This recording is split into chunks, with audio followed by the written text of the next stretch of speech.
set the national agenda for Japanese development in the century that followed.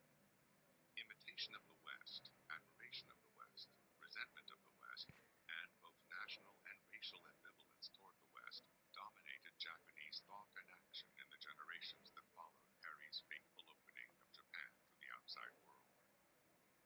The United States, as the country powerful enough to break through Japan's historic isolation, was a special focus of Japanese attention. The American way of life was praised by Japanese leaders and intellectuals of the Meiji era. The United States was depicted as a benefactor to Japan by ending its isolation, and government-issued textbooks held up Abraham Lincoln and Benjamin Franklin as models to be imitated, even more so than Japanese heroes. English was Interesting. introduced into Japanese secondary schools in 1876, and there was even a suggestion that it be made the national language. Euphoric descriptions of the United States Hmm. as an earthly paradise were part of a general depiction of Western peoples and nations as enviable, beautiful, and great. Hmm. Some enthusiasts not only adopted Western fashions, but even engaged in sweeping denigrations of all aspects of Japanese Is culture. that is that a picture or a draw? Oh, it's a draw. It's not a real picture.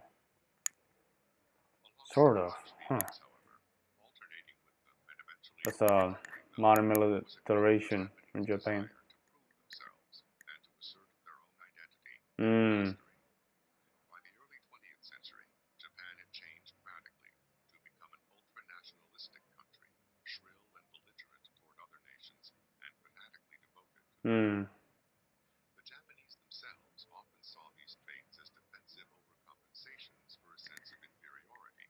Hmm. Those Japanese who immigrated to the United States earlier, during the Meiji era, were not brought up with such fanaticism, and Japanese American writings critical of emperor worship or ultranationalism were Hmm. often banned in Japan. Interesting. By the Taisho era, 1912 to 1926, this nationalistic and racist arrogance and fanaticism were well underway in Japan. Hmm. It was the immigrants of this era who settled in Brazil, carrying with them ideas that led to the tragicomic denouement of their film. So you have nationalism going on all part of Europe in the old world by the end of the 19th century, beginning of 20th century. Well, you had the Impressionism versus um, Expressionism, which is put it that way, right? So basically, you have everybody just trying to just get their own identity because everything is just so gray, right?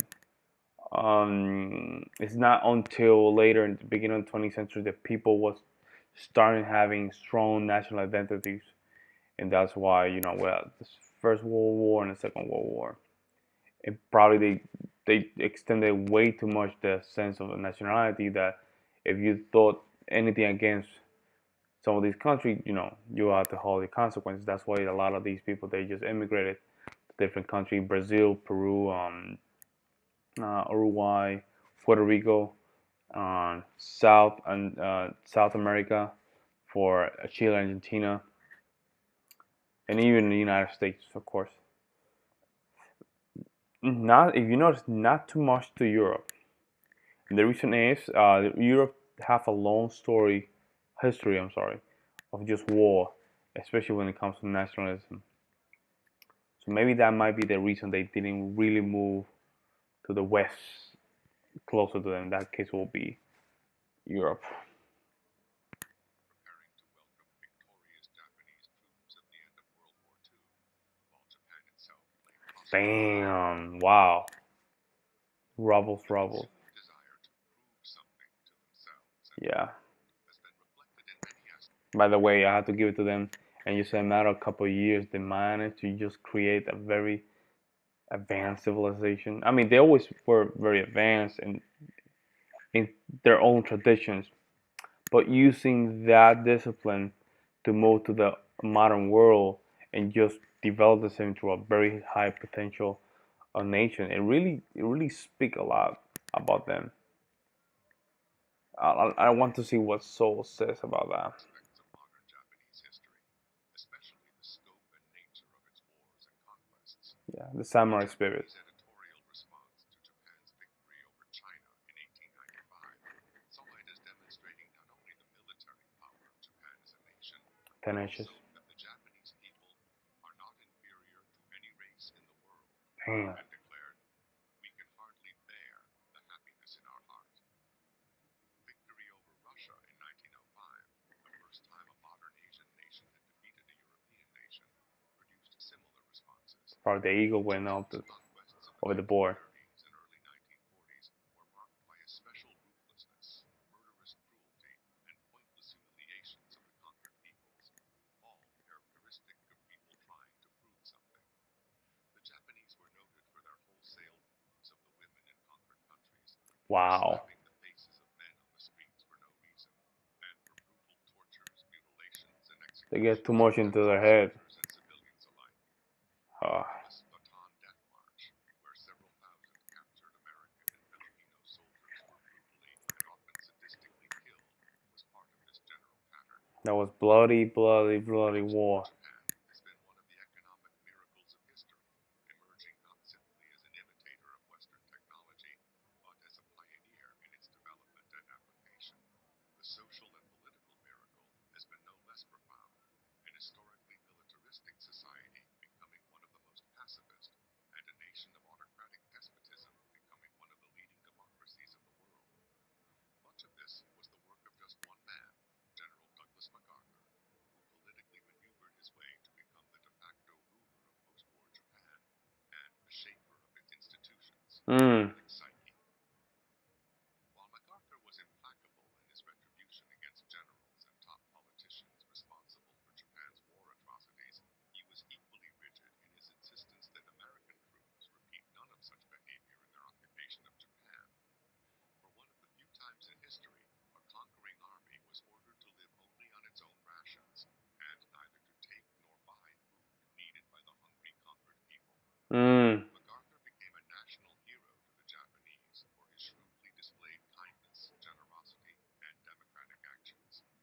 A new pro-Americanism was rekindled in Japan among a people whose wartime government had led them to expect a nightmare of horrors if Americans conquered their land. So basically, I'm sorry. Let me just make sure this okay. So basically, what and someone can explain in the comments below what after Second World War they just turned around, just became something else. I don't know what's the. I know the bombs had something to do because probably brought change to their people, but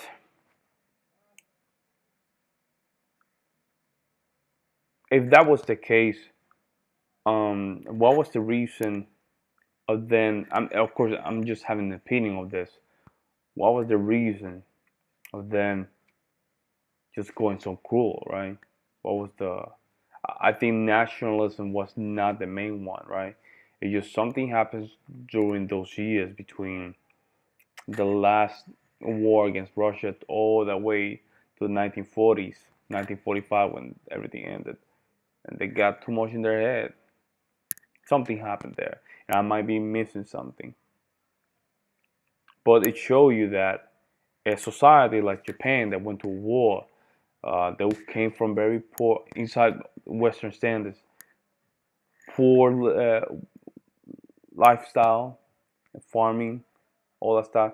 They managed in less than 100 years just become a very wealthy nation. And you see some of these places, especially in the Caribbean, like the first country that became independent was Haiti.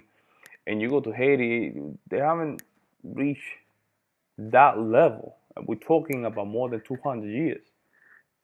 I'm not saying anything against the people of Haiti. I'm just stating the facts.